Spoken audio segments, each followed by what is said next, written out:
Here. Commissioner Roberts. Here. And Commissioner Palmer. Here.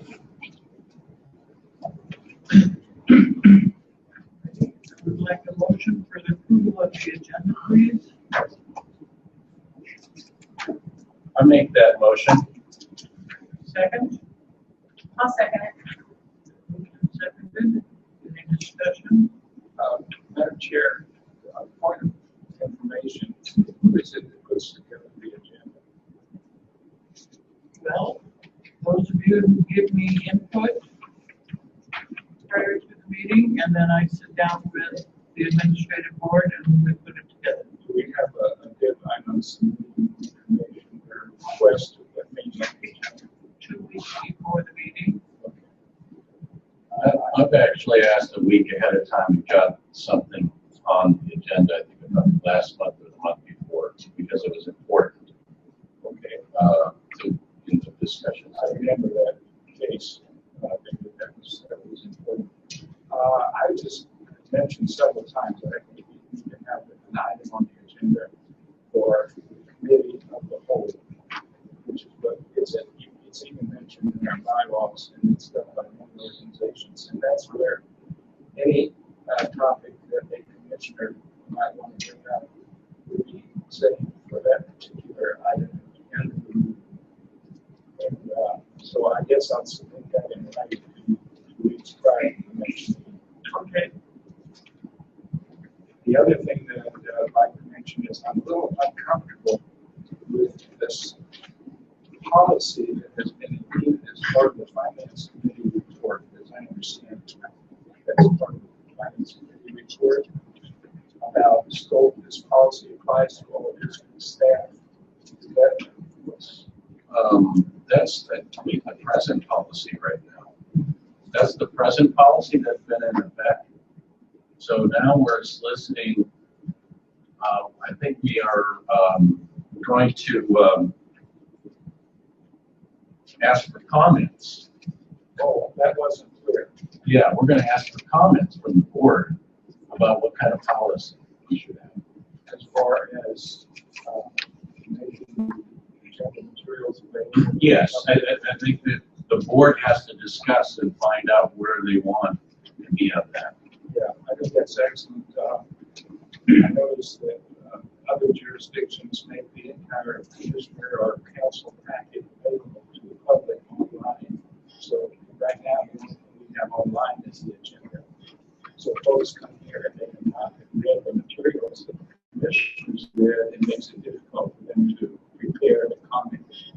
I've tried the last 2 months, immediately after we had the meeting, to both Ariel and I have looked at the minutes within 24 hours and approved them or made changes. So the last 2 months, we should have been able to get these minutes to the board well ahead of time, and then we can make a policy. We can discuss that at some point because I've got a report a little bit later. We didn't. This is going to be a part of my public comment, I think, later about the bylaws that we've been working, which is going to be comments solicited from the rest of the board for that. Should there be comments accepted from the public on bylaws? No. That's a governing. Those are governance rules. Okay, can we? But I'm sure that there's one last one. I'm sure that the board person representing public can absolutely. Okay. Well, the only other comment I have is on page 2, and that is that board meeting minutes will be available online within 5 business days after approved by the board. I think we need to post those as draft minutes before the board meeting. Otherwise, the way it reads now is they aren't posted until after the board meeting and they've been approved. So I think they should be available to the public. I think that Robert's Rules of Order requires that be made available very quickly, and they can be as draft minutes at that point. I don't doubt that as a good idea, but next month, Ryan and I are going to give some notes and suggestions on how we will change the bylaws and ask for input. And I think at that time we can develop policies and go ahead and work on it as a board. Maybe we can have some kind of working session for the board for the bylaws. But right now, let's move on to Just one final question here. At the bottom of page 2, it says paper copies of this document may not be current and should not be relied on for official purposes. The current version is on Buddock at so-and-so. I don't know what that means. At the bottom of page 2. all the. So the paper copies of this document may not be accurate. I don't get it. Go ahead, Steve. Okay, Commissioner Pollard, that's a print off of our online policy system.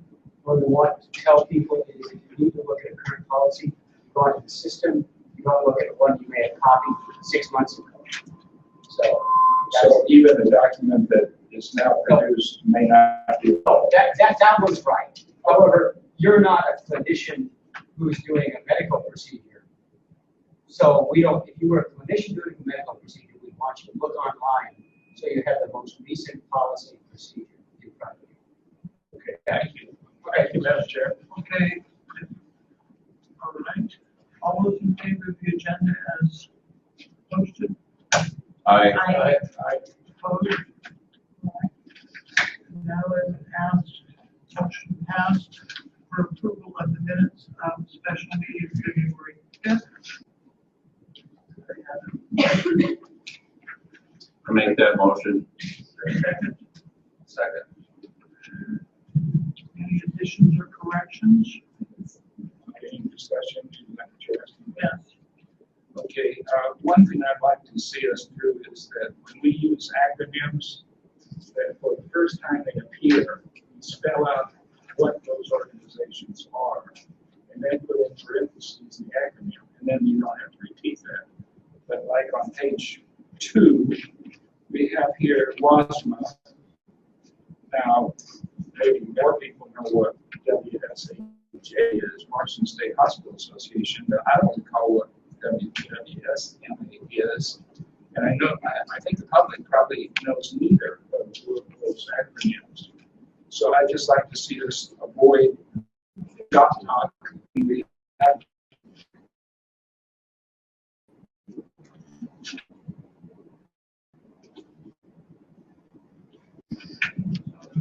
you see on honoring choices initiative. Okay. Maybe this is the proper time to also comment on the district actively promotes this initiative on honoring choices and makes the forms available to patients. Who is it that makes those forms available to patients? It's not clear. I suppose that if a patient who takes an active role in encouraging people to receive and consider these documents, like the post form and so forth. I'm fairly certain, and I can't speak totally, but yes, physicians and social workers are quite on to doing this. And they do it. Yes, Okay. and if your physician hasn't asked you about it, you now know enough to ask. Thank you. And then the final paragraph on Roger's report, where it says MHA, that's Master of Hospital Administration, representing once again, it's an acronym that people in the public might recognize. And I also, perhaps a little comment on this, but in the Finance Committee report, reported here, it says revenue was below the plan and expense were on target and so forth. And elsewhere, I think I read that revenues were beneath expectations. See in the bottom paragraph on page 2, revenue was below plan and expenses were on target. And I think we're going to run across another report that says that our revenues are below.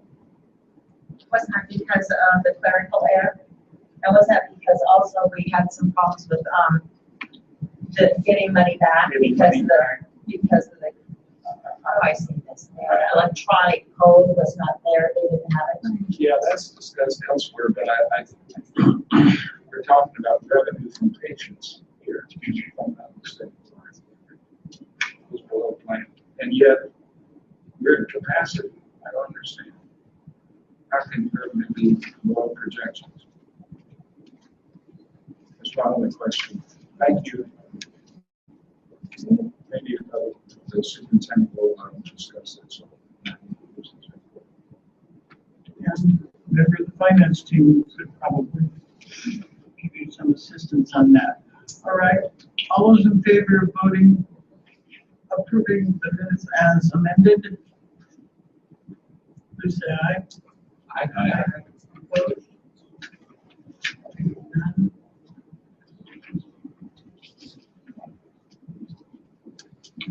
Communications.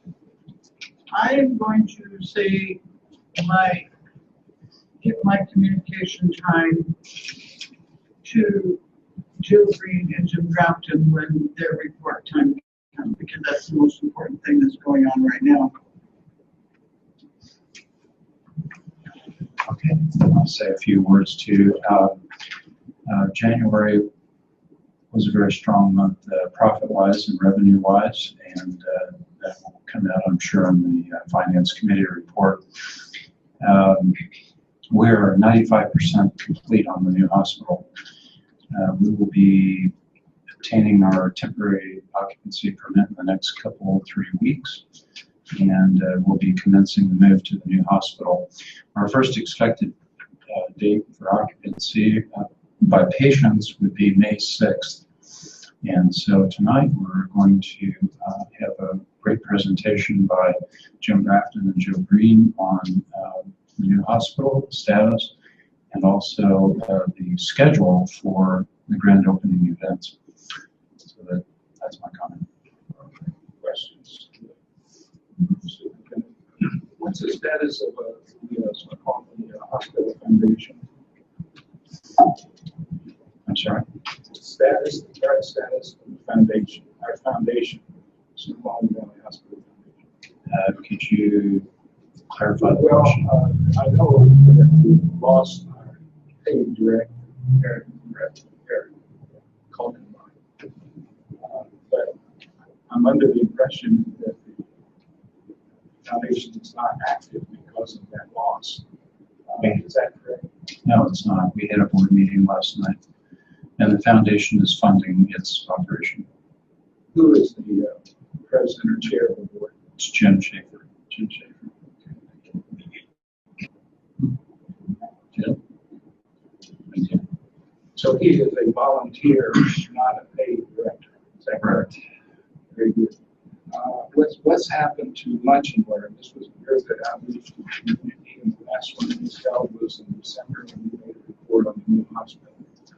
That was actively managed by our marketing department, which we don't have. So are you saying there'll be no more lunch and learn events? No, I'm not saying that at all. What are you saying?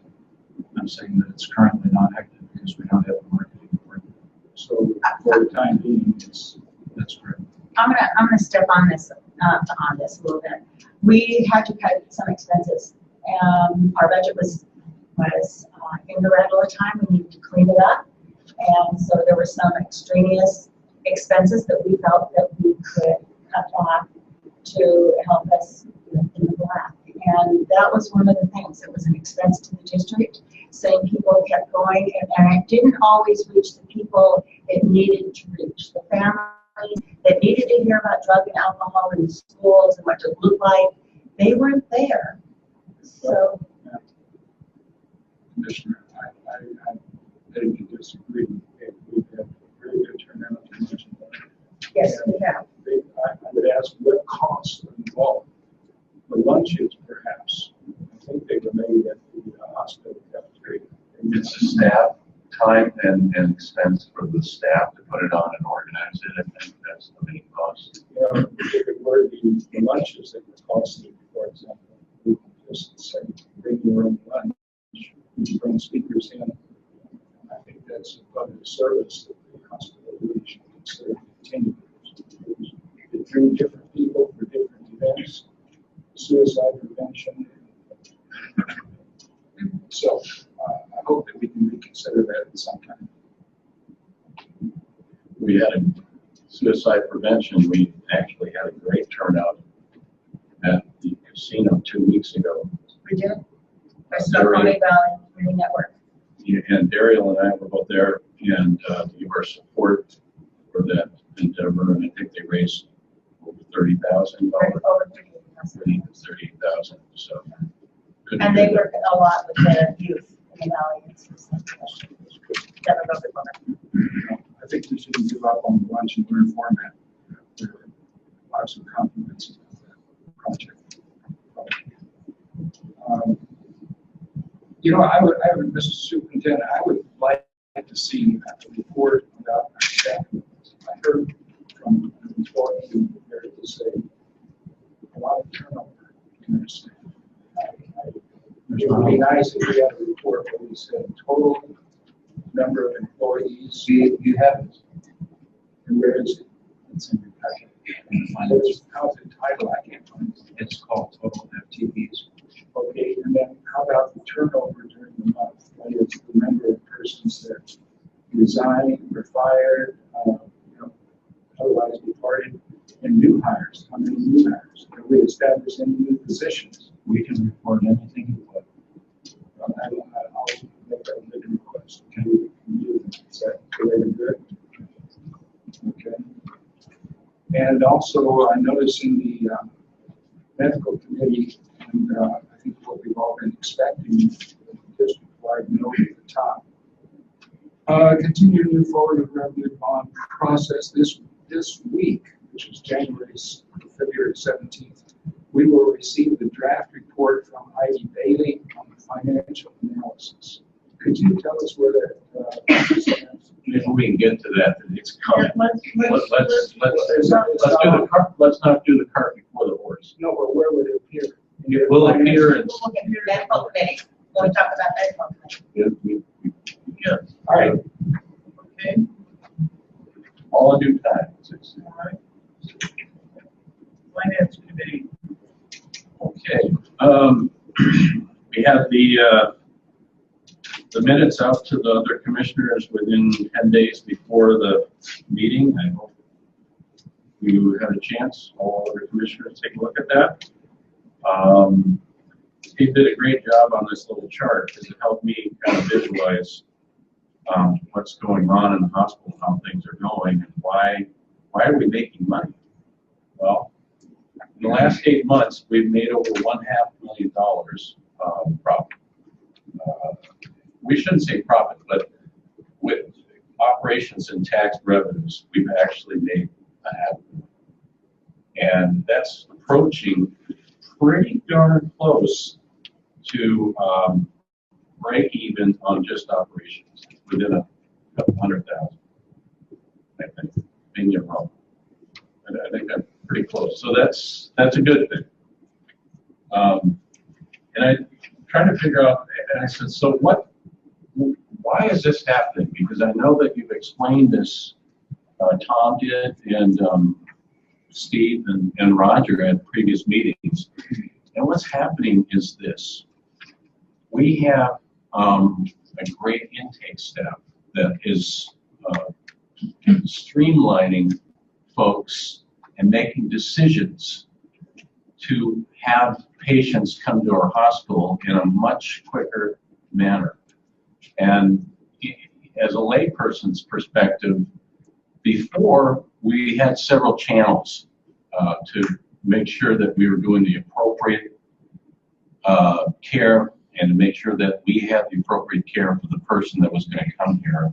And it took quite a bit of time to do that. When these people call us for a referral, they need an answer almost immediately. Otherwise, we lose them as a potential customer. Basically, the question is, do you have an open bed? What's that just? No, it's more than that. It's much more complicated than that. You gotta have the right staff. You The gotta right have whether care, it's the equipment. bed, There could be a special bed. I mean, there's any number of things. Somebody that's coming there right then needs to be transported right then. Do we have that? Do we have the staff that is going to be able to do that right then? Do we have there's a lot of variables. To make those kinds of decisions on the spot is very difficult. And it's been done with the idea that when we make these decisions, we can actually bring in folks that a lot of more people are coming not for long-term care. They're coming in here for a few days rehab. They're 45 years old. They were in a car accident. They had surgery. They come in. They do their rehab. We're one of the best around for that. And then they leave. So therefore, we have people that are they most likely have insurance, private insurance, things of that nature. And it makes sense when you're getting somebody in Medicaid dollars versus somebody in private dollars. Okay, so we're better profit or a better situation financially doing that. Not only that, but when we make these decisions, we're getting the people into the care quicker, and it's better for them. And so that's why we've been making money. And that's why things have turned around the last 8 months. Okay? And sure. Where and why are most of the referrals coming? I think they're coming from everywhere, from all of the neighboring hospitals anyway. We used to have a pie chart showing where they were coming from. I'm sorry, Kim, could you answer that just in a nutshell? Most of the referrals are coming from the east side tertiary hospitals, so Local Lake, Switch, Switch downtown, Turner Town, Evergreen, Valley, Renton. That's where most of them are from. There is other referral sources. So those who are already in the hospital and advance to some of the recovery phase. I think too, everybody's thinking ahead, so patients even know that they're going to have certain kind of surgery, that something happen. They know they're going to need additional care, so they're making plans ahead to see if there's going to be a bed available for them to be able to be approved. Are most of the admissions from people in the valley that have valley residents? I don't know that they're mostly there, no, but Would it be useful if we were to track, this would not be a problem with it, but just where are people coming from and where are they not coming from, so we could focus our marketing and publicity efforts to draw in more people from the valley as well as. I think we have that capability already. I think we have that, and at any given time, you can probably get that information if you ask somebody. Would the board like to see that information? Where are patients coming from? I think we have it for many months. Well, we may have it, but I mean, as a report, perhaps from the. I've never seen numbers around the. Not numbers, but that number, the percentages. I think we've had actual percentages that are in different colors for what hospitals they come from. It was in the administrator's reports for at least 8 or 9 months. That's what Roger, the CEO's reports for 8 or 9 months yet. Not the last year. No, it was. We used to have those spikers. We're not getting those anymore. Very good. In a month, I guess we get another one. Was this the flow chart you were referring to? Yeah, that's the flow chart. Just kind of give me a visual. In my mind, it made sense for me. And I think, Steve, I don't know if there's other people that find it a little more simple. No, I think it's fine. But you did make one reason that we have more revenue coming in is because private pay patients pay more, and then Medicare pays somewhat less, and then Medicaid pays the very least. Self-pay may be the least. So in our initial decisions, do we take cognizance of perhaps somebody was there first, but they happen to be a Medicaid patient, not a Medicare or a private patient? Do we take into consideration the likely profit? No, it's just, I think that we were losing patients that were potentially private pay because they were not going to screw around with 20 minutes or an hour waiting for a call back. These people had money to pay and they wanted to get an answer right away. So we just don't look at the level of payment. No, we have a lot of self-pay. We have Medicaid. Well, I know we have all those. I just want to make sure that we're not getting preferential treatment. No, Commissioner Pollard, that No, is no. so out of line for medical. No, we're, I mean, our beds are highest it's ever, Insurance. our census is the highest, I don't know if it's ever been higher. And I making, realize that. and so we're we're, to the issue of where's the pay coming from? Private pay pays the most, then Medicare, then Medicaid. private pay can pay the most, Medicare can pay them more than private pay, depending. So, I mean, the whole issue is when we get this, we have to have someone that has knowledge about what we have available, what staff we have available, what capabilities, do we have the beds, the actual beds, and the types of equipment. A lot of times we have to order special equipment for some of these patients. Yeah. And do we have that available? When can we be available to meet their needs? Is there one person who is overseeing this? There is now basically one person, and that's what's it's condensed into a streamlined process versus having, Yeah, I understand. You know, is that a social worker? No. Let's talk about finances and let Daryl. So I'm just telling you that's in a nutshell, okay? Thank you. And so I was trying to explain it in layperson's terms so that we could all kind of understand why are we making profit, okay? So there are other things that we did discuss, but I have other questions here because even though we're up with the census, fantastic numbers, that's due to better coordination, bringing people in.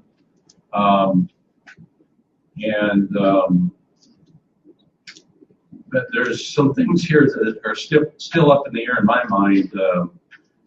Bond update, the revenue bond process. We discussed the feasibility study, but really, we don't really have any results there. We were supposed to meet yesterday, and I still don't know why we didn't.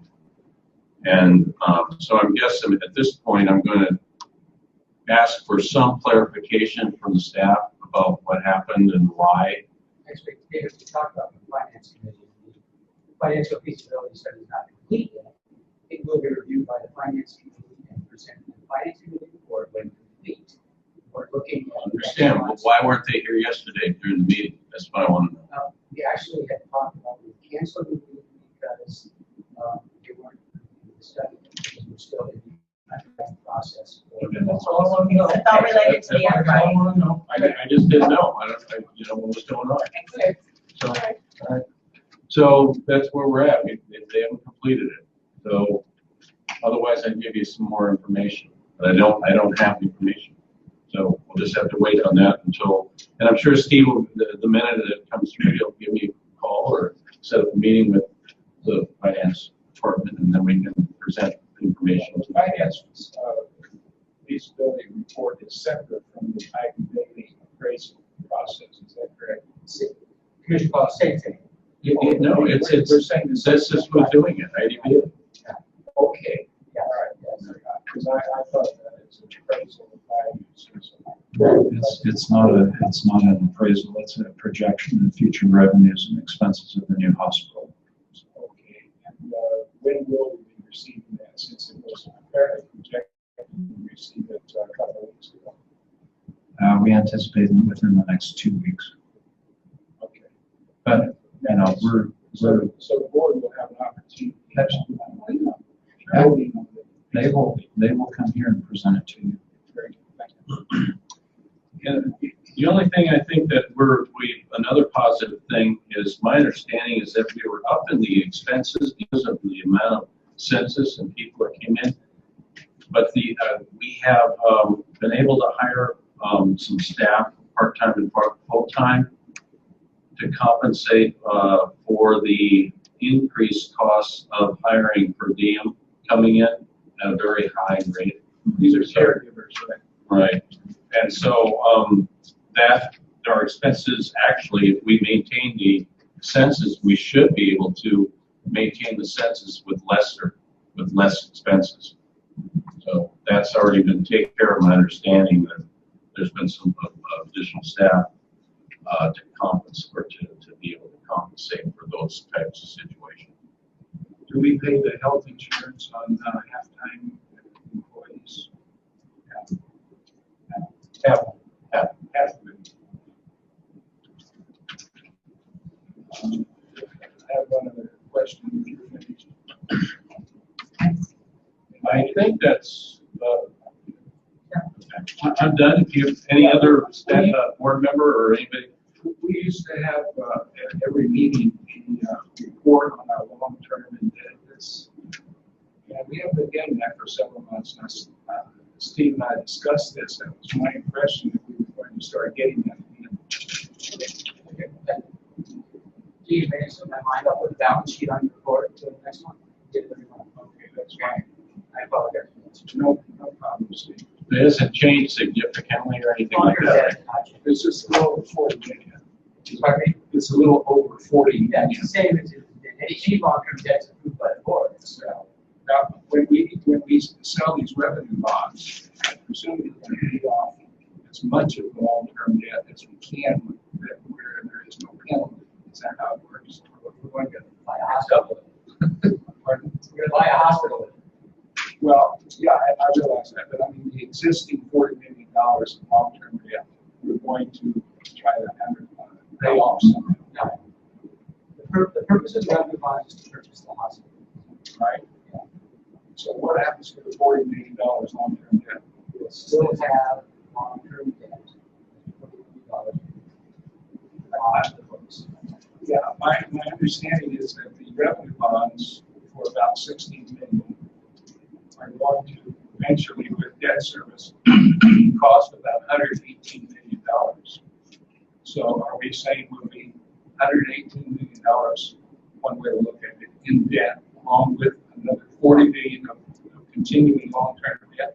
It'll be in debt for the current LTGO tax-back bond, 40 million, and then add on to that the amount of revenue bonds, which will be somewhere around 50.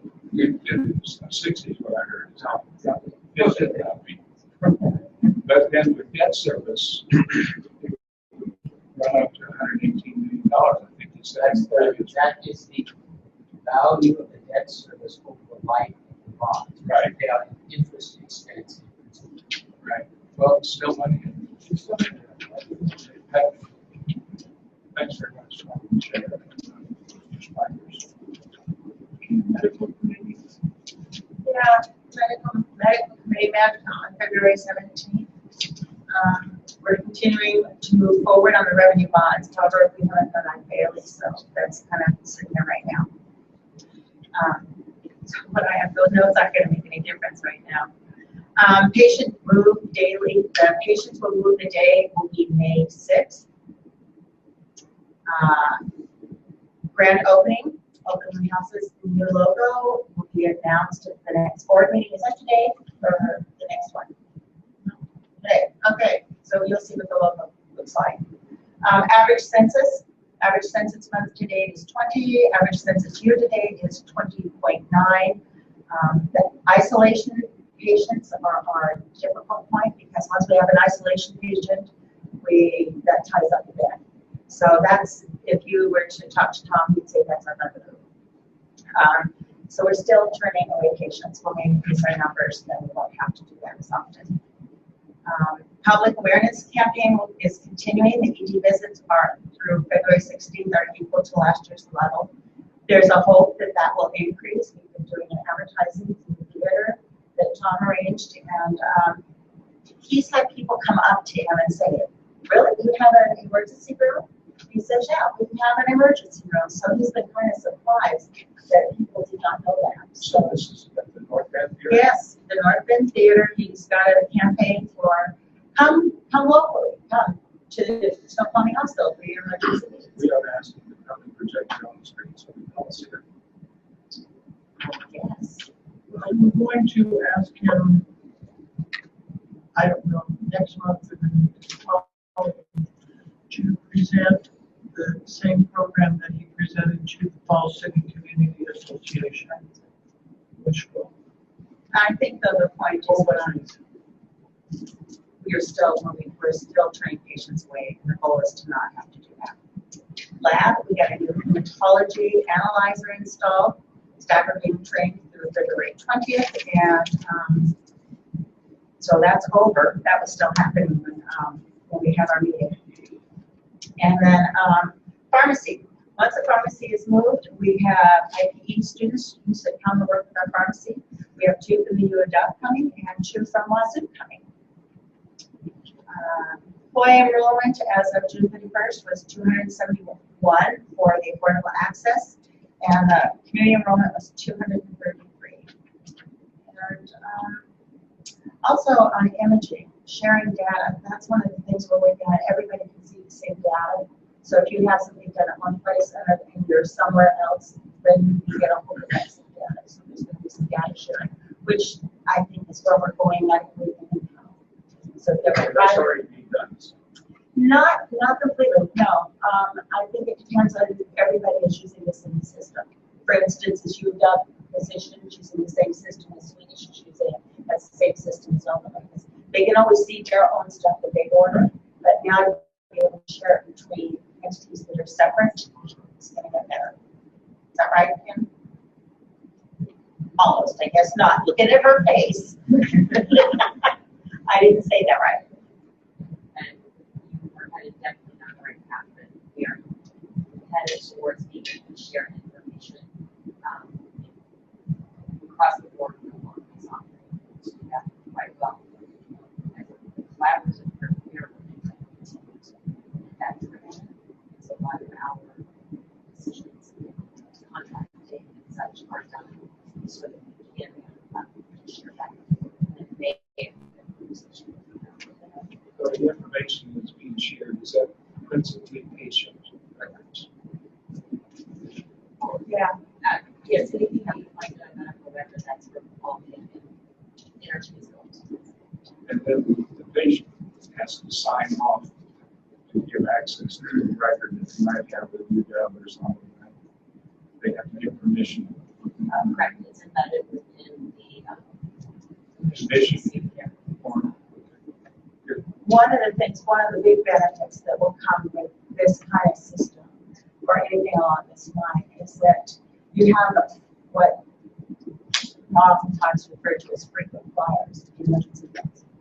And once everybody can see the medications that are being doled out, then you can say, okay, they got this at this time, they got this at that time. Maybe we have an issue here. So they don't rather make it easy for them to get stuff that's not helping. You've already been watching for this sort of thing, haven't you? that's an app. Yeah. So it's different. Yeah, it's very important. Now, I'm a little puzzled though about the affordable access. It says employee enrollment as of January 31st is 271. Are we having family members? Because we only have 250 employees. 71 signed up for the It could be. affordable access. I don't know. I just, yeah. And that would go also for community enrollment. And probably even if you've got dependents at home, you know, if you're the sole worker. They count them rather than just going to count them. Good, thank you.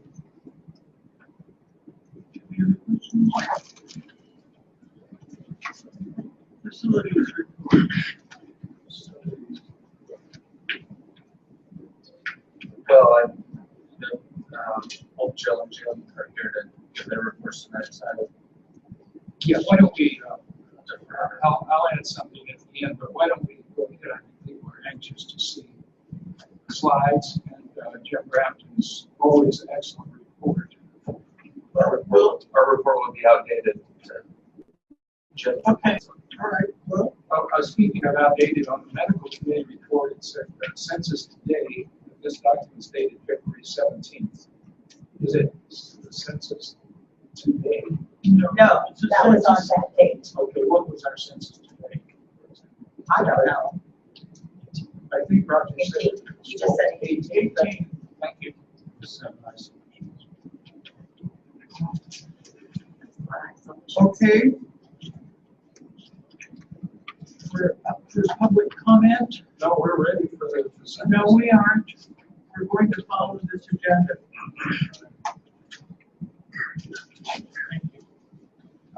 Public comment, please come forward, take your name, and you have 3 minutes.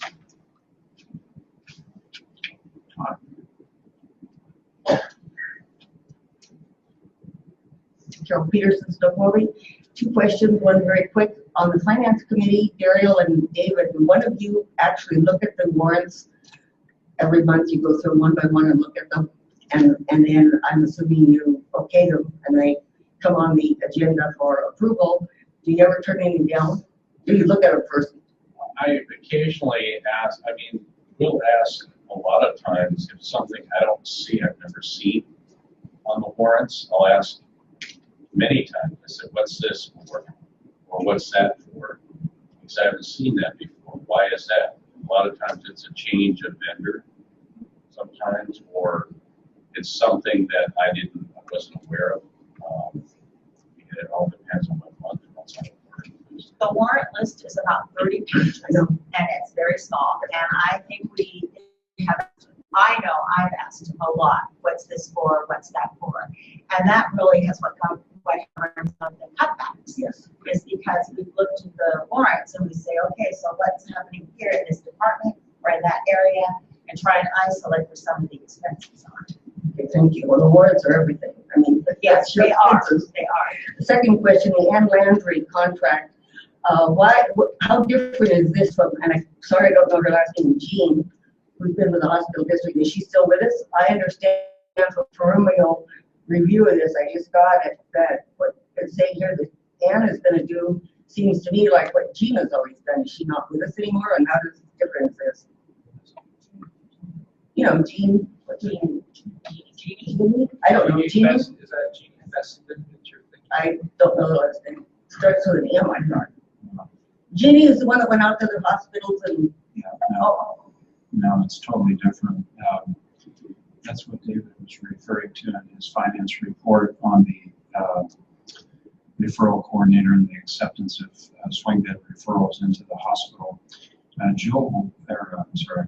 Ann will be working on program development and increasing each of our service lines in the new hospital. And it's a temporary engagement. I know it's temporary, but I guess I still don't understand how that's different than what Jeannie does. Can you find that a little better?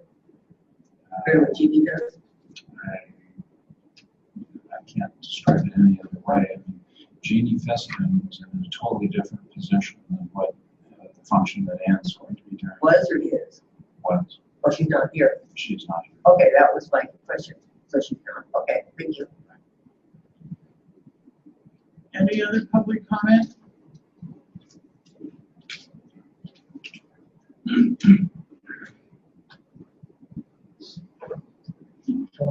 Charles Peterson called me just for Steve's happiness. The 2 years ago, there was 1287 passed, which allowed Indian reservations if they own land such as the Salish Lodge is owned. They own other lands. If they developed it inside the district, they did not have to pay property tax anymore.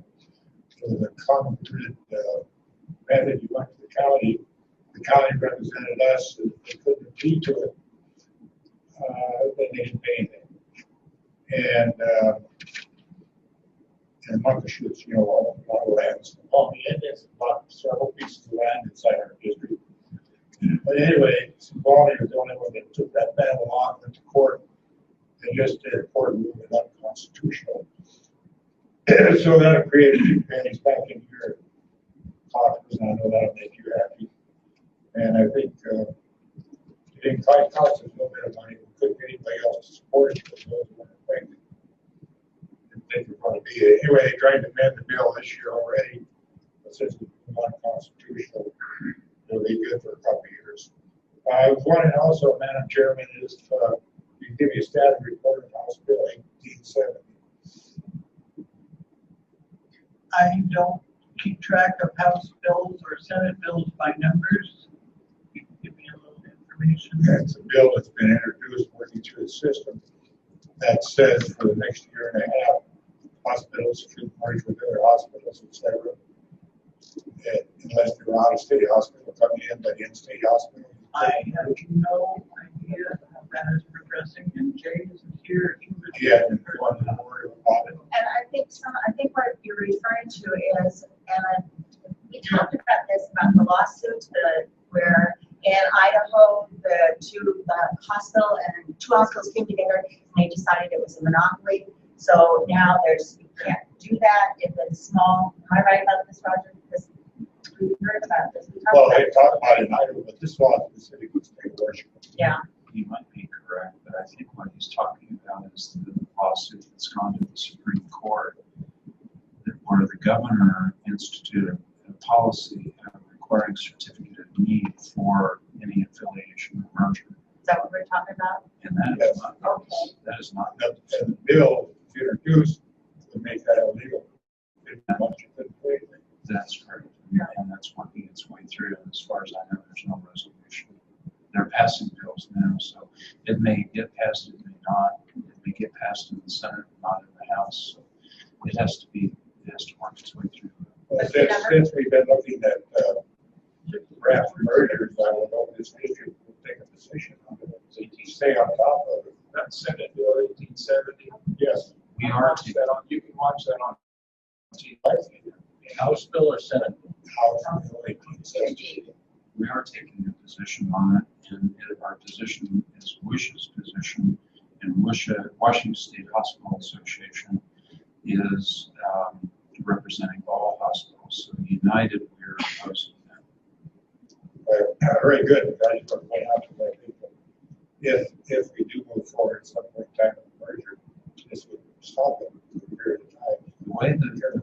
The way the governor has positioned his administrative ruling is that anytime we go out and we contract with a laundry service or contract with an emergency group, or we decide to enter into a contract for any kind of service in the hospital, technically the way the rule stands is that we would need certificate of need to do that. Not only would we need certificate of need to get into a contract like that, we would also need a certificate of need to get out of the contract. So it's completely ridiculous in terms of trying to administer that. And I think the legislative fix would clarify that somewhat, but it's still vastly punitive to the hospitals. Well, thank you, Madam Chair. That's why I asked if you knew what was going on there.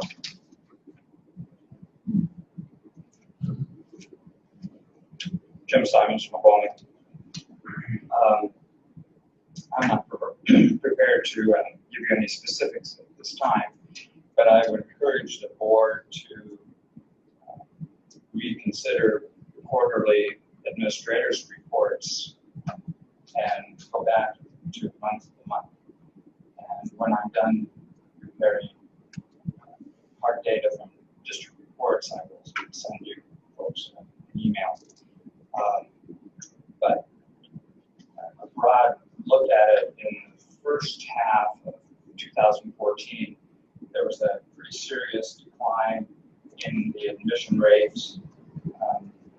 ER rates were down, and you get the quarterly report that just shows you a bar, and you have no, at least I didn't have any idea what it represented, whether you were status quo, under budget, over budget. But anyway, I made the doctor. So hopefully in a week or 10 days, I can send you some specifics. The other concern that I would like to get in on the ground floor is that the district is still considering a future merger, acquisition. I was reading through the Piper Jaffray excuse me, documents of, on the bonds from, I think it was September 22nd, 2011. And they spoke to the risk related to the hospital management discretion.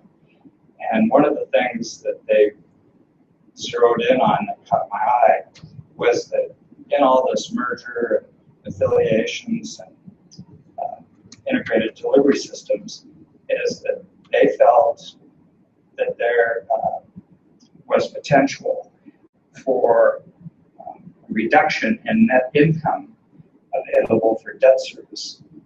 And to be honest with you, I don't know the fine print, what that all means, but excuse me. If that were the case, are we still going to be in somewhat of a pickle down the road, short term, long term forever? And I'm referencing Piper Jaffray's document, page 22. Thank you very much. Could you clarify that last for me, please, with regard to the how it relates to mergers on that study?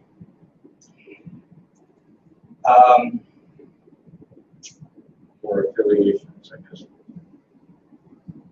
It says that the development of potential, in my word, potential, integrated delivery systems may require that assets, I'm quoting, be transferred out of the district.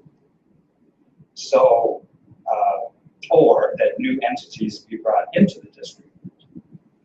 And that although that transfer would have to comply with the provisions of the bond resolution, quote unquote, such action could nevertheless result in a reduction in the net income available for debt service of the district.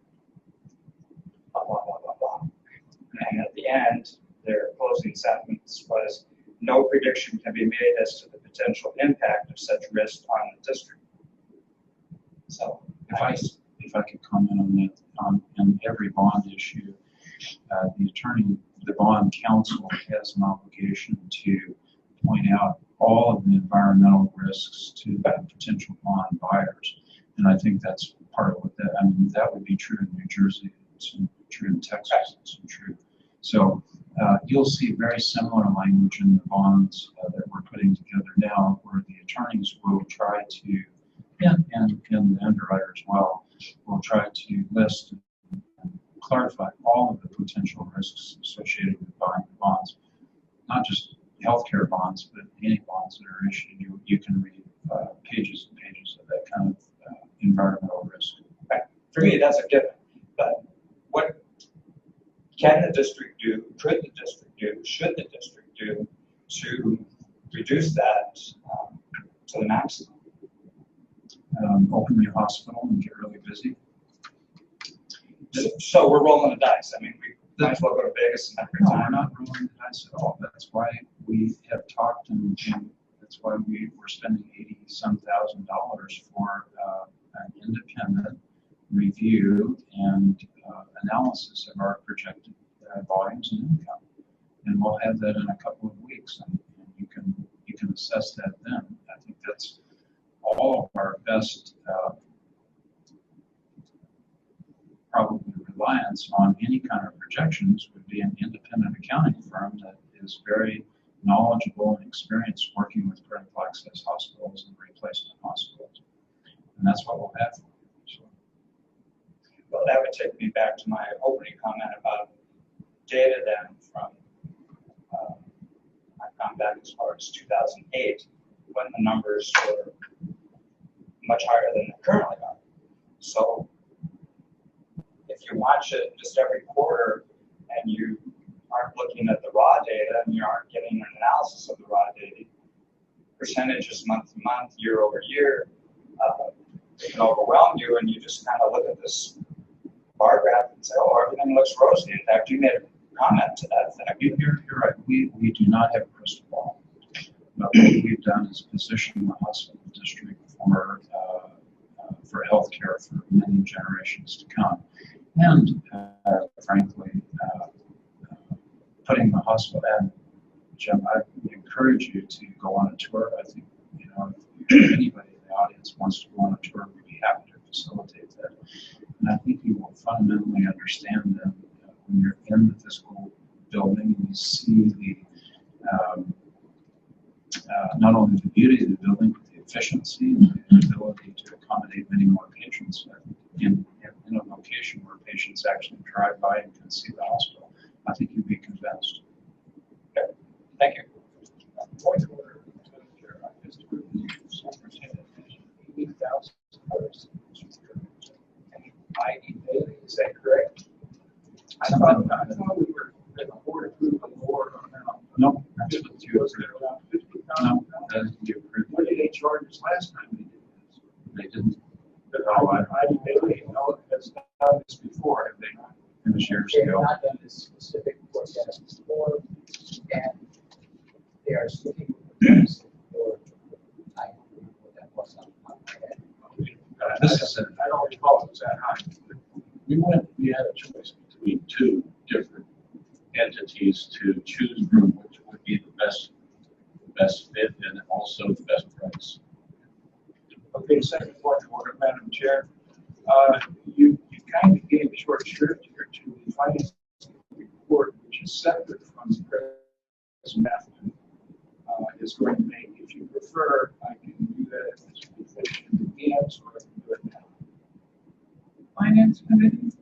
I'm sorry, it's a facilities committee report. Well, if you want to. Yeah, we just have some things to add. Okay. I was listening to what Brian said. Brian, if you have anything to add, go ahead, or what I Is there any, excuse me for interrupting, is there any other further public comment following the agenda? Well, Yeah. that's what I was. I'm sorry, is there any other public comment that we're finished? Okay, is there any other public comment? Any other public comment? All right, we will backtrack. I apologize for omitting your part of the report.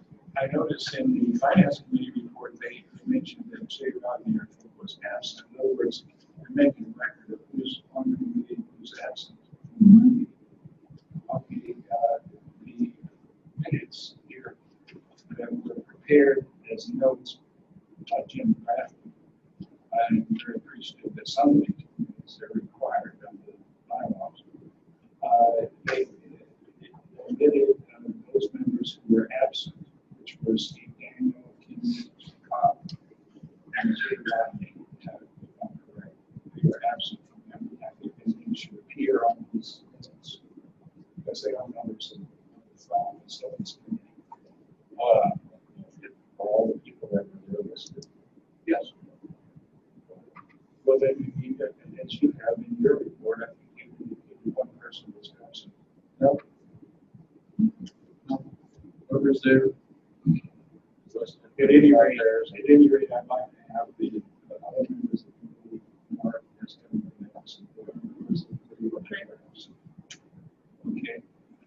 Now, with respect to the Salon Ridge Medical Clinic, it's mentioned here in the minutes, and we haven't addressed that. I presume that remodeling of the clinic is finished and everything's buttoned up. Is that correct? There's no actual remodel of the clinic. It was, it was resurfacing of the exterior by the landlord. It really didn't impact the clinic at all. And today we noticed the scaffolding is down and it looks new. Great. We had some information about that. The other thing we discussed is, it's hard to mention in the minutes, is the serious traffic problem that we have at exit 25. The hospital opens, the university is now, traffic often backs up a quarter mile westbound on I-90, trying to get off because the trucks use the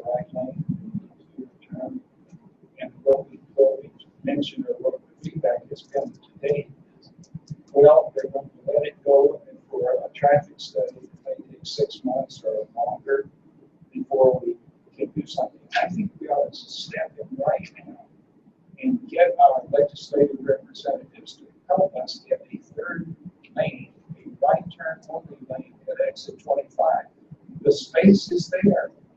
It's not that big a deal.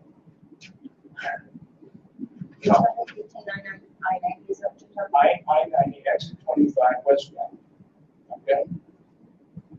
There are 2 lanes there.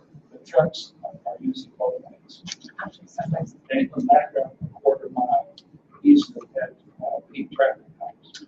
We have met with the city and the county and the state patrol and Department of Transportation officials, and it's a very slow process. And I agree absolutely with you. There has to be a solution. We also have the 5th District representative that serves on the Transportation Committee in the House, and he's doing all he can do to have funds allocated to that. And as far as I know, from what I understand, there may be a transportation package that essentially a gas tax increase that will be available, and then it's up to the city and local officials to lobby the state for funds to fix that. And perhaps commissioners can get involved, lobbying their representatives, because that is a really critical. Absolutely. Fire trucks cannot get off there once that's plugged up. There's no way. And remember, one of the justifications for a new hospital was westbound traffic on I-90 could not get off to what you said. Absolutely. And so we know there will be a fix in the future. Right now, the fix is scheduled for 2040 with no money. And a document done 2040. 40. That's in a document of a study done in 2012 of the corridor from Eastgate to North York. So that's where it has been. And I haven't, that's our business. So we haven't seen any change in that. In fact, Preston, the exit 22 is scheduled to be done before that exit because they line up right on the freeway. We've had two fatalities. That was before we built the hospital. Well, 2012 is. I think we ought to approach this on an emergency basis. ER access for people on I-90 to be able to get off at exit 25. We can't expect them to get off down there at North Bend and come on North Bend Way. So I think we ought to approach it on an emergency basis using our cloud as a healthcare organization to solve this problem. And maybe we can get the fire department involved because they can't get off there. Well, if you'd like to, as a board, appoint maybe a spokesperson that we could, in case there is a committee hearing, we do have a chance to voice an opinion that you could represent. Ariel, are you already on a committee that deals with this? No, we do transportation and traffic studies. I've done a traffic count and we've done studies of that intersection for development. That's the intersection has been looked at for the Mill Pond and for other things that have been Have you done a study on that particular intersection? Yeah, I have all the numbers, what it looks like in AM and PM peak, and that's what they look at. They look at when the impacts are the greatest. And the one thing too is that it's in the county, it's not in the city, where a city could have traffic impact fees associated with any kind of development or anything that happens, then they pay to improve, like anything within the city of Snoqualmie. If there's a developer comes in and does things, then he has traffic impacts from the residents or the buildings that he builds. They're standard, and then every city develops what they want for their fees. And then that goes to the government. I-90 was a federal project. They turned it over to the state. Is that what happened? Most states control the part within their state. The feds do get involved, like a bridges go down. And the get help us out? There is limited federal and state funding. There are some traffic safety grants, but I don't know if they'll go for a total remodel of the intersection. I don't think that's likely. Okay, well, it's going to be very disconcerting from the hospital. People can get up and get to at certain times. Thank you. All right. Ready to move forward. Introduce Jill Green.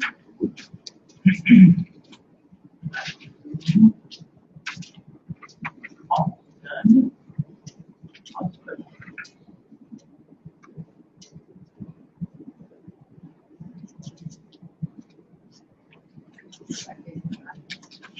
You got one.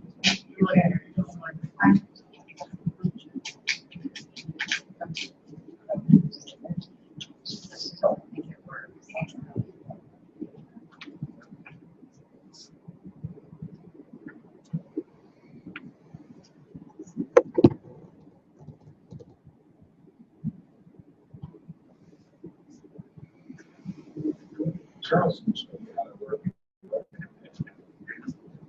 So we can hear something, we'll try to talk. You might be.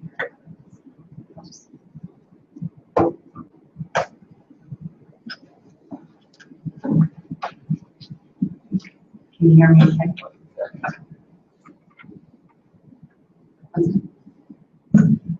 Down.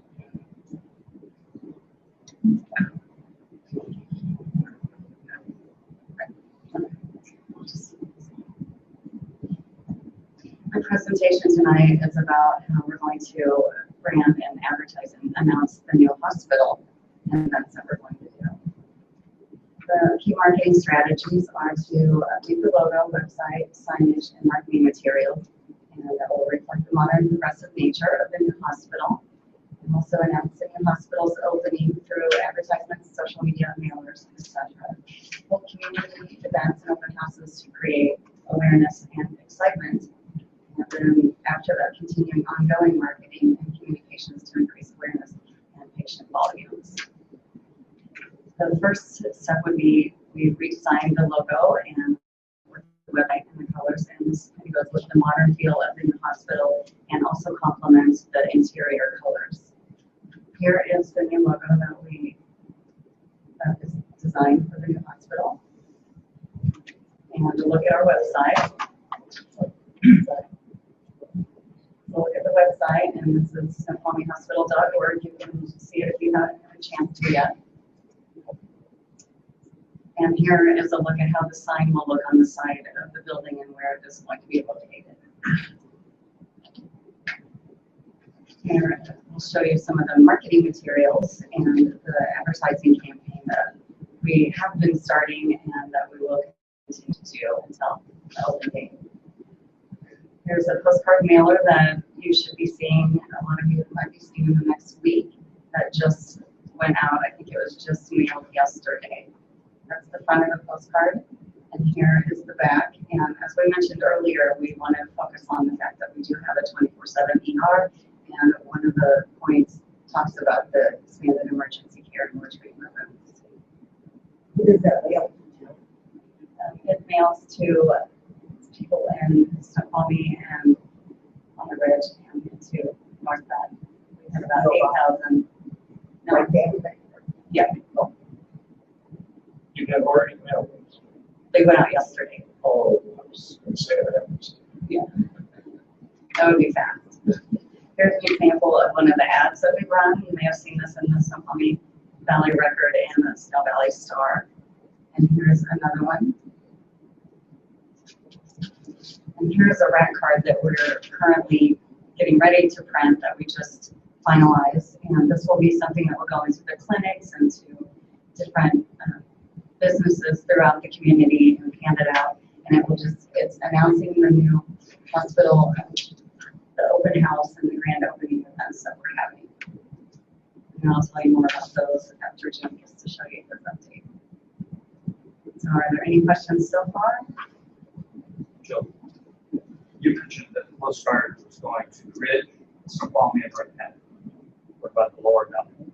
It will go to, it's basically that specific part is sitting within about a 5-mile radius of the hospital. We're doing some other marketing campaigns that we are very expensive, so we're going to do some different things with the newspapers. Yeah. I would suggest Ross read everybody in the valley this thing and send it to everybody.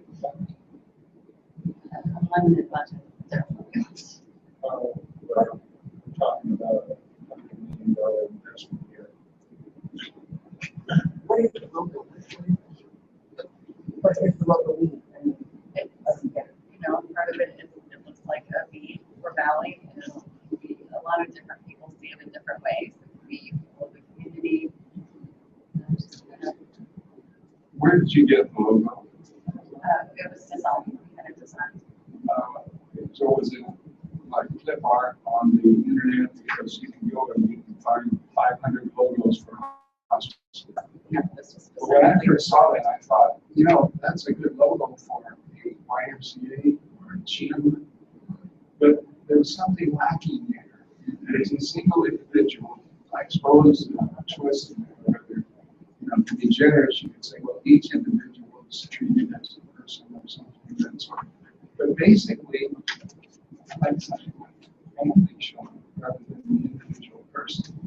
I talked with another hospital representative, and they said that really what the board should have been given options, and not just a fait accompli. This is what it's going to be. Now, the most distinctive thing about our new campus, for example, is the tower. Perhaps that should be in the logo. I see other hospitals are using architectural features as logos and so forth. I'm just not. I love the color. The color is terrific, but otherwise, also it's going to be copied in black and white. It's going to show up in black and white. The color will be lost, and then the logo itself is lifeless. So I think maybe it would have been better if you brought some examples from the board and let the board consider different options. May I just say that several other hospitals, including some of the big ones in Seattle, have rebranded and their logos fit the motif. The design. I'll tell you what I think about the logo. I like the green because we have trees all around us, a lot of floor to that. We have the rivers for the blue, and the red to me is blood, which is life. We all have it, and it's our life. So to me, that's how I view it. And I looked at it the first time as what the valley, with the rivers and the trees, and the people are what gives it life. Well, even given that may be the best possible logo for us, but I still think the procedure should have been to bring it to the board for approval before simply laying it on. That's out of my scope. Well, and superintendent consider that point of view. Now I'll let you take over and show you some pictures of the hospital. Thank you, Jill.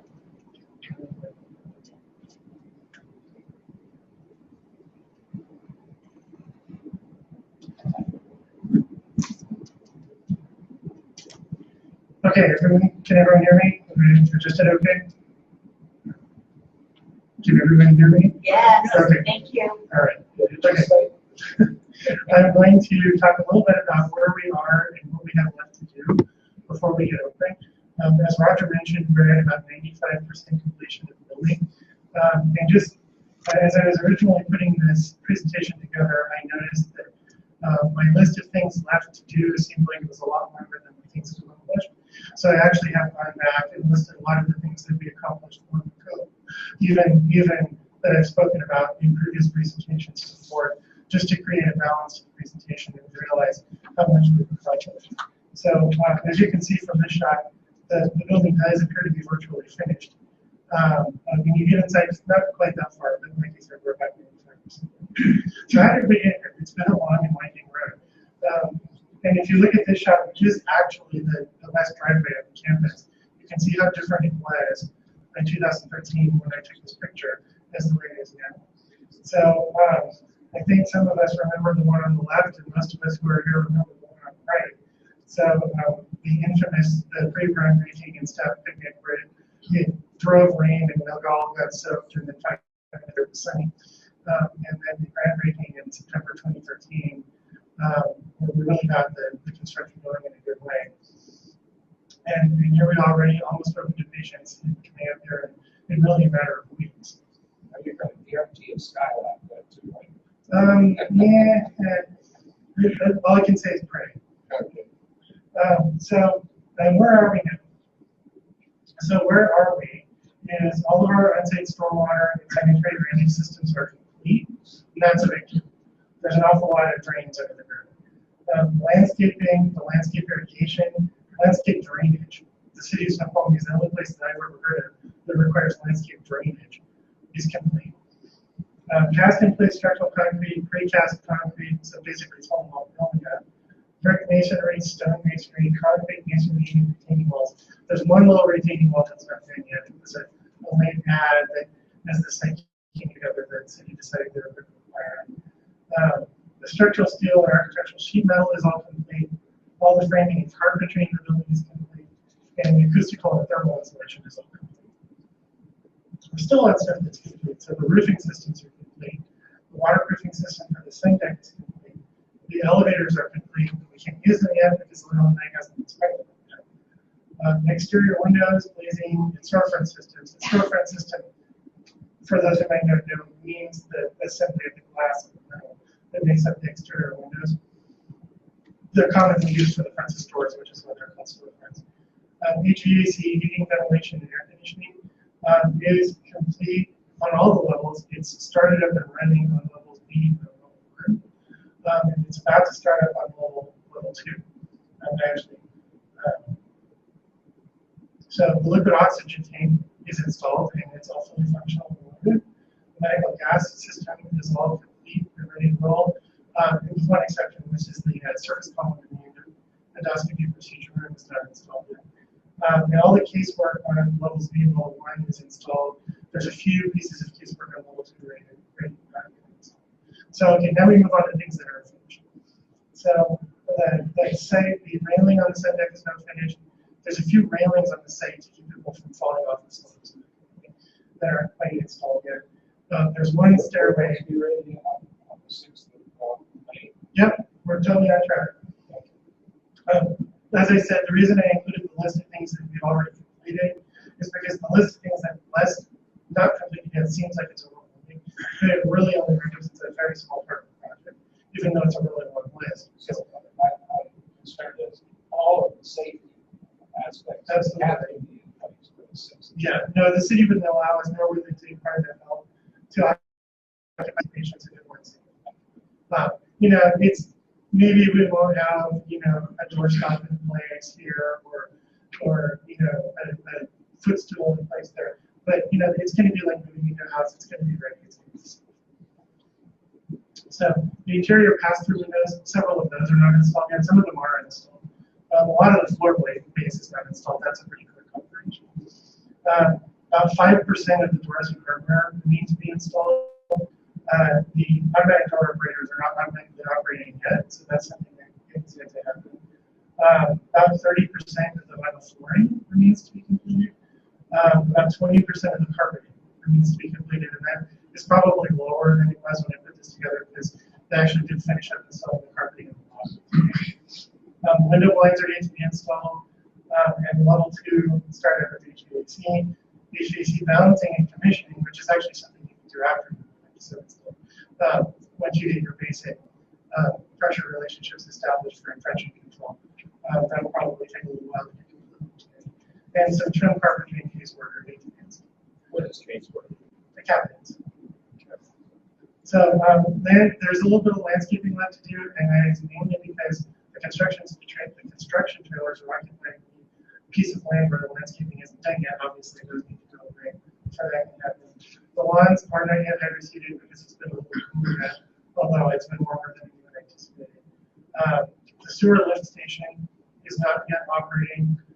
That's our one component of drainage that's not operating, but that is scheduled to be completed on the 11th, so that's coming right up on us.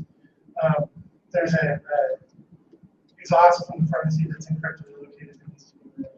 And then punch list items. And punch list items are things like little dings in the walls, and oh, we forgot to put your base on that corner. Okay, so here's some pictures of the things we're actually still working on. So this is actually the sewer lift station. So this picture is taken from the front parking lot looking out at 95th Street.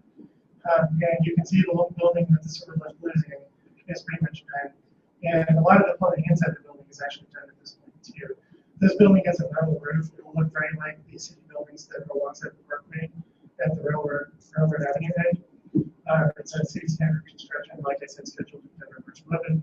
And of course, we have to have sewers to occupy the building. Very critical. The front parking area, you can see we're pretty much all the way done. Striping's complete, landscaping's in, ready to roll. We got blooming flowers. How many handicap parking spaces do we require, and do we have the minimum or do we have more? We have more than the minimum. You put me on the spot with an exact number there, but I want to say we have about 20. Yeah, that's a requirement of a handicap parking spot. In order for a spot to be considered handicapped, it has to be a certain grade, and you have to have an accessible path of travel to an accessible entrance. Most people that use handicap parking spots are not in wheelchairs, but they'll have to be designed as a person who's in a wheelchair. So the entry canopy final complaint painting is completed and the roofing is installed. And Commissioner Pollard, you had asked me earlier about the roofing on these, and I told you they're metal. I was wrong. It's not. It's a translucent styling material. It's actually. Well, I think earlier you said metal, but I'm correcting that.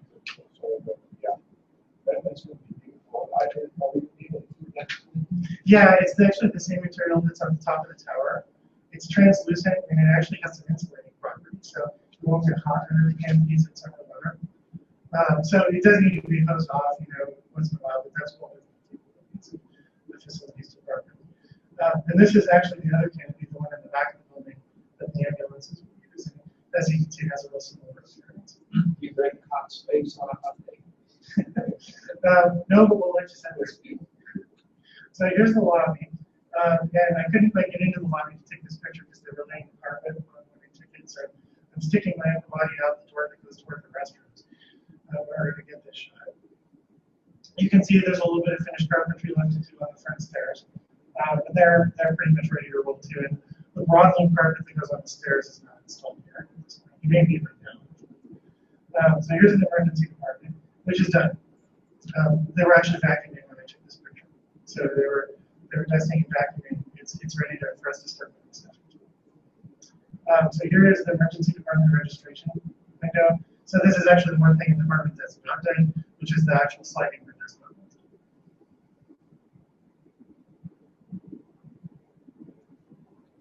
Here's a CT scan room, which is also done. Except obviously the CT scanners are installed. The room is installed.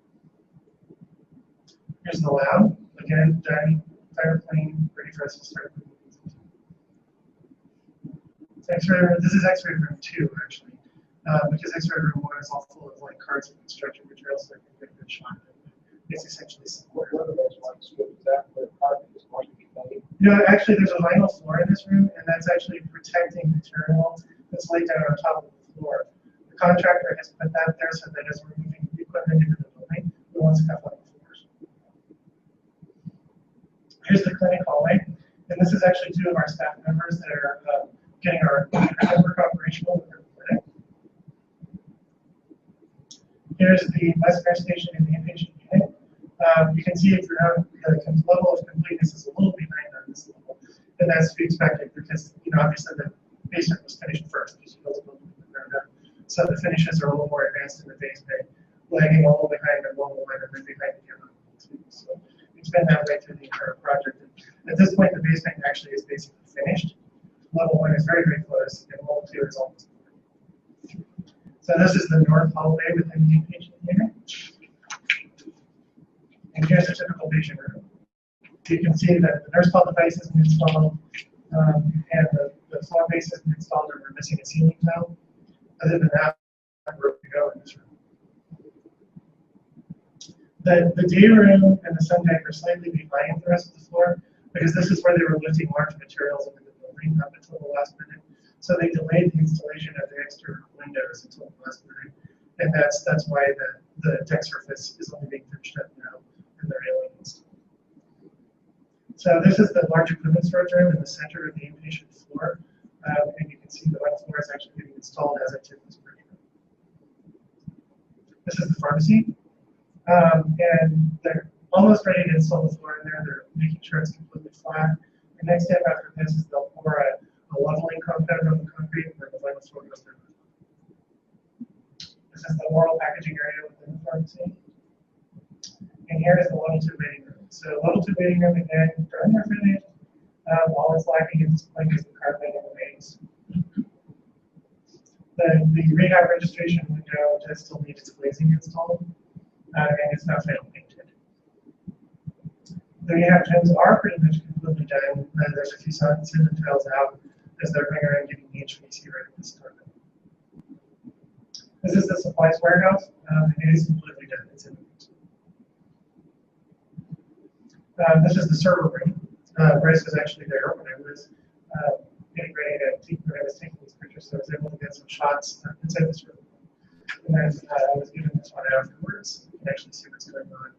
At this point, we have network connectivity between the old hospital and the new, and we have the network functioning on basement level and level 1. So as visual highlights, as I said, we're already installing the computer network equipment. We've been given permission by the city to move furniture and equipment into the building, but not to occupy. That doesn't mean we can't have people in there installing things. It means we can't go in there and sit down at a desk and work at a computer. We're expecting a temporary certificate of occupancy about March 17. Following that, we can sit down at a computer and work in the building. We are on schedule to be open to patients at leases. So we'll be moving existing patients. That's correct. And unfortunately, Tom Parker is ill this evening. He actually was going to give us a little bit of an update on the movie plans. He'll be doing that next month. We lease the MRI, is that correct? Yeah, the MRI trailer is leased, that's correct. So we don't have to pay the $50,000 installation fee there. That's a little out of my world. I don't know the answer to that. Yeah, honestly, I'd like to have done the entire imaging department as a series of modular mobile units. I don't know if it's actually possible to do that because it's a lot of space, but it makes it really easy to change out when the new unit comes along. You take the whole room away and bring in a new room. We did do a cost comparison of the MRI trailer as opposed to a permanent room for the MRI, and the MRI trailer was handsome. Yeah, it's just 50 grand. It's probably another 50 to 100,000. Right.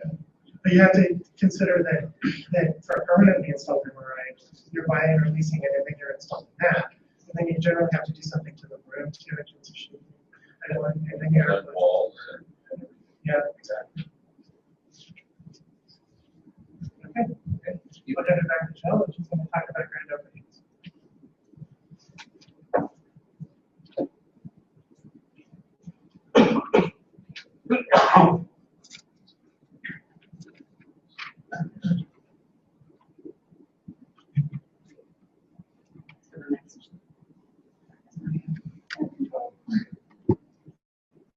So in addition to the various tours for individuals and groups, we are going to have two main grand opening events. The first one on April 10th will be the grand opening and the ribbon cutting, which will have speakers, Mary Selecki, and if you went to the groundbreaking, then you would have heard her at that one as well. She's the former Secretary of Health with the Washington Department of Health. And then Mayor Larson will also be speaking, and Roger will be speaking as well. What time? Yeah, it is. I forgot to put the time. Sorry, it's from 2 to 4. So the speaking will be at what time? 2 o'clock is when we'll start the ceremony. So then that's like the save the date on that, or is that? Yeah, you'll get to save the date, and this one will be invited guests to this one. So that's already the date set on that? Yes, the date is set. We haven't sent out invitations though, so we have. So it's not open to the general public. Right, we're having 2 grand opening events. This is the first one. And at this one, we'll do a kind of ceremony, refreshments, live music, and guided tours. I haven't, it'll just be kind of a background, maybe Danny Kolke or somebody who will come and maybe play the piano, but just like a background. No, we're not exactly heavy metal type of place. And the next one is our community open house, and this will be for the general public. It is on April 19th, and it's from noon to 4. And this is where we'll highlight specific departments, including the ED and lab, imaging, patient rooms, and various departments, and we'll hold some demonstrations. We want to actively engage the community and their children and do demonstrations. For example, hiking, first aid for hiking in the ER, we're going to demonstrate, and maybe do some teddy bear exams and med surge and endoscopy procedure on a medical dummy. We're still working some of those things out with the department heads, but it'll be something that will actively engage the community. And then we'll also have guided and self-guided tours for this one, and it'll show some footprints or something showing the way that people can just kind of wander around and look in the areas for themselves.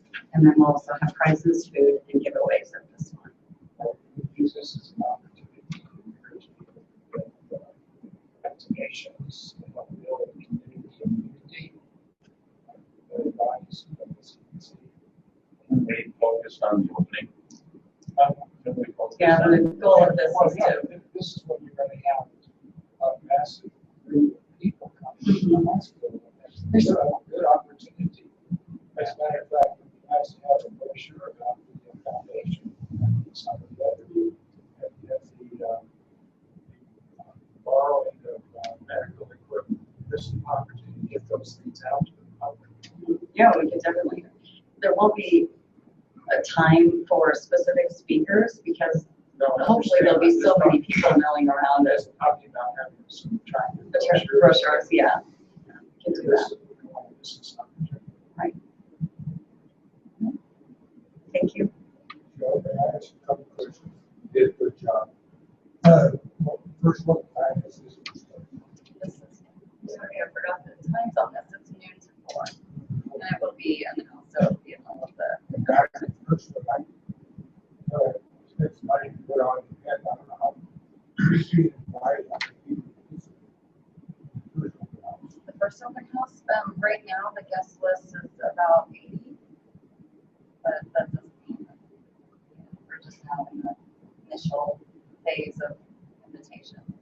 That's final comment, and I appreciate district trying to stay with the guidelines of the budget. I would suggest, guys, think about it. Postcard you're talking about, I don't want so many small cities that so we'll got nice card mail, but hospital. Right. I like that you consider that information. Thank you. That's a very good idea. Maybe the mayor of so long speaking. How about the mayor of North Bend and Carnation? So they will definitely be on the guest list. They'll be on the guest list, but maybe someone else could even speak. Just keep those short, but just get a representation of each of the cities at least. How good represent both cities. I understand why I'm talking. Of course, Right. I think the main thing is that we want people to come in, experience the place, and as you guys can see, it's a beautiful space and position, and it's inviting. We just want people to come in and experience it and check it out for themselves and ask questions. We'll have people in each of the departments to where they can come up and say, what do you do here, and how is this a better space, how will this improve the patient experience? And this is all going to be part of what the open houses are designed for. Are you aware of professional journals that might cover this as a hospital design and so forth? Maybe the architects are taking care of the possibility of just, what about local magazines?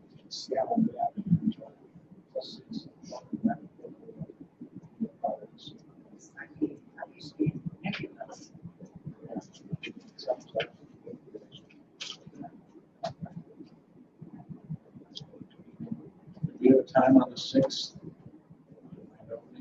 That's a Wednesday. That's, Are you talking about? that's an issue, moving day. Yeah. Yeah, if you want to come and help us with boxes, we're going to bring them all. Yeah, I'm not sure Mr. Strikers. My back. That's why we So, okay, so that's the move-in day, so there's no, the open house is the public.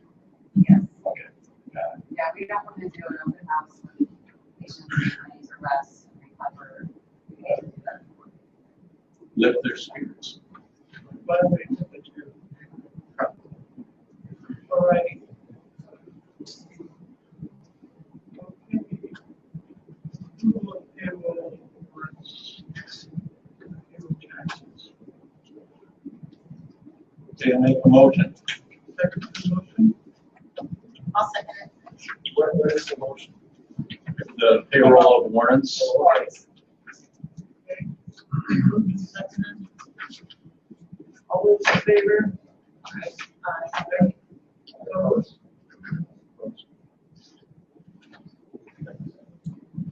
Okay. Our next scheduled meeting is Thursday, April 2nd, 2015, 6:30, right here in Snoqualmie Hall, Council Chambers. Motion to adjourn. One last proviso. Ryan and I would like to submit notes of our comments for changes in the bylaws. And I don't know if we want to do a working meeting or we just submit it separately to each commissioner to take a look at those comments. If we want to do a working meeting, maybe we have it around the next board meeting. It's up to you. I'd like to have. I don't think. I'd like to have a separate study session. It's very important. The money comes out every 2 years. Why don't we submit the comments and we'll have them by next board meeting, and then we can take a time to discern how much time we need to prepare for a working meeting. So when can we anticipate talking to them? Well, there's going to be notes as well we have, and suggestions, and asking for comments on our suggestions, as well as asking for comments from the other commissioners on anything that they might want to propose for the bylaws. So send people out to bylaws and look at them and. Absolutely. Look at the bylaws and look at any of the notes that Mr. Roberts, Ryan, and I have we made, and after discussion we met. So Okay, well, we can, Since generally we are after best practice, we prefer to look at bylaws and look at hospital districts. And they're very accommodating. Once you call them up and ask for a copy of the bylaws. I think if whatever you want to use to make suggestions, go right ahead. And as I said, whatever the board as a group decides on the changes, we can discuss in a working session. And then I think we may have to do the working session in open forum, because if we're making any kind of a in any kind of a decision making, we have to be in open forum. So we have to have a special meeting for that. and by the time the next meeting comes around, we may have definitive time, it may be possible that it could be included in the next meeting. Next one. It's possible. It's possible that we could have that at the next meeting, an open forum, but I think it may require a little more than 15 minutes. Yeah, I'd like to see it on a separate date. We call it a work session or a study session like other hospital districts do, because it's a very important. Or shorten the meeting agenda so we have a little bit more time for this. All right. All right, now, I have a motion to adjourn. So when do we determine about the special meeting? Because Roger's already indicated this now, that next meeting's going to be full. I think that we're gonna have to take some things into consideration because there's some things happening. I understand, the sooner we can get it on our calendars, the sooner we know we're available. The sooner we can- I mean, like, Brian already didn't know about the 10th, so somebody made other plans. So I guess we just, the sooner the better for everybody. All righty. Yeah, and I will be in Hawaii the week of the 16th. So I would prefer that any information concerning bond issues, feasibility studies, anything like that be presented to this board, or at least me, at least a week before that. If something comes down the pipe when I'm out of town, I'm not gonna like it. So about the 10th. All right, I would like to. When I get back, they're gonna be busy, so. We haven't voted on the warrant yet. Yes, we did. Yeah, didn't know who said I yes. voted against it, and then I'll- Made a motion. Okay, motion to adjourn. Well, before we adjourn, I think one other problem, or one solution to Mr. Spiker's dilemma, why he, therefore, not to be willing to deal with this, is that we all with Mr. Spiker in Hawaii. All right. David, is there a March 16th? Yes, and like I said, if all of this stuff that I think is gonna come down at the last second comes down the week after, the day I get back from Hawaii, I will not have time to look at it. So I encourage you to send this information and the feasibility study and all of the bond stuff to me by early next week. If that's not it, don't put it on the agenda in April. I thought you said. All right, I still need a motion. Do we have a motion to adjourn? I'll make that motion. Is there a second? Second. Been moved and seconded to adjourn the meeting. All those in favor say aye. Aye. I'm very serious about that. I thought you said.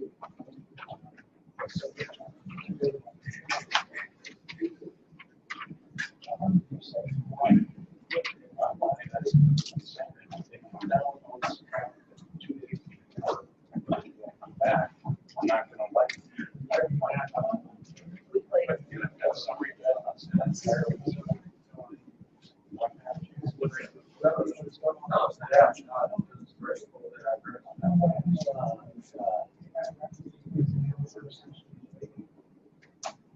Yes, I just want to know. It's not gonna happen. It's not gonna happen on the, like it in 2 days.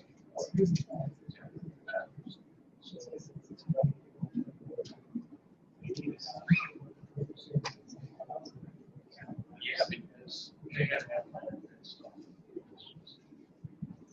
It's all gonna be perfect. Yeah, I mean, I was on the April calendar. That's white.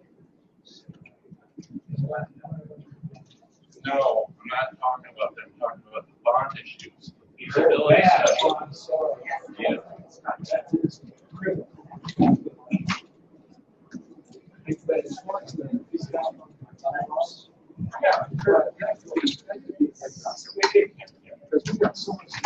Right.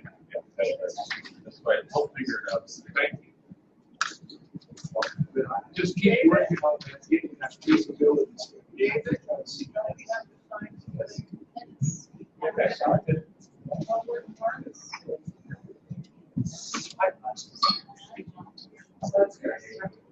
You never spoke.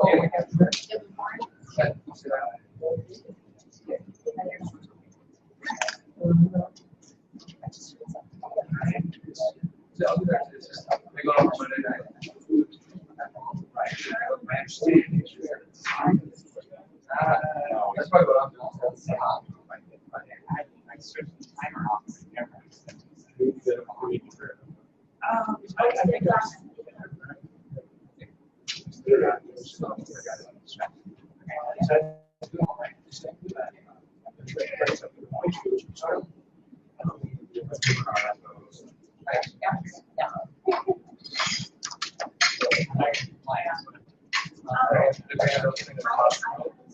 We're going through.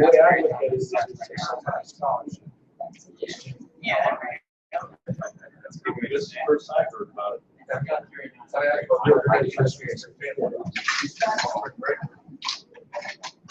All right, about that.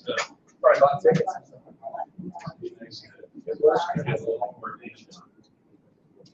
Middle class, last year, had no communication between potential data. They were thinking about this, they, no, this is one for here. That would have put us somewhere in our accounts. So the thing I like is, I know. So, I know what comments about my kids.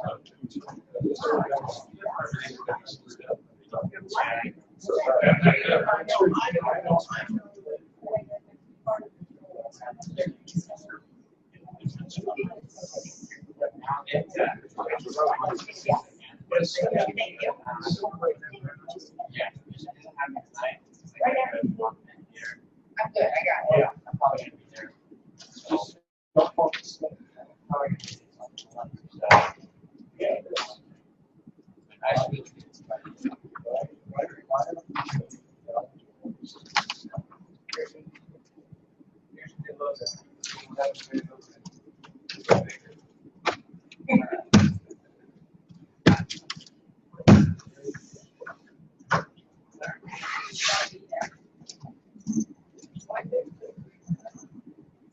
Good idea.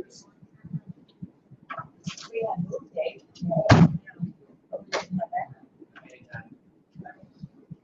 I have, move day is still May 6th, nothing for anything else. So next virtual move would be February 26th. So we just have to get